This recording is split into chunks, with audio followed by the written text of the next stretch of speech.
గత 5 సంవత్సరాలు మీరే కదా ఉన్నారు. మరి ఈ చట్టాల మీద ఎందుకు యాక్షన్ తీసుకోలేదు మీరు?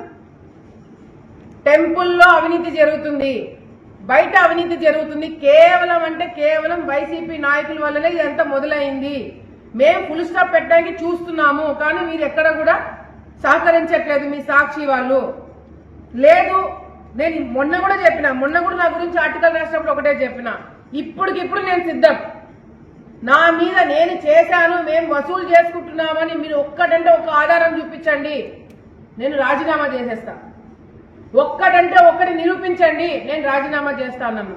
ఎక్కడ ఇట్లా సాక్షి వాళ్ళు మీరు ఏది పడితే అది రాయడం వల్ల ఎవరికండి నష్టము? ప్రజలకు నష్టం కాదు, మాకు నష్టం కాదు. ఎవరికి తెలుసా?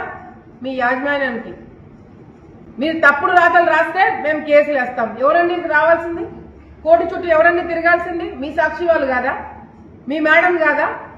భారతి గారు కాదా? ఆమె పేరు మెన్షన్ చేయరా? ఆమె గురించి కూడా ఆలోచించారు మీరు. నాకు తెలిసి ఎవరైతే ఈ రిపోర్ట్ రాశారో, ఎవరైతే ఈ ఆర్టికల్ రాశారో పాపం మర్చిపోయినట్టున్నాడు. ఈ ఆర్టికల్ రాసినట్టు, ఇది రాశారని మర్చిపోయి ఇది రాసినట్టున్నారు.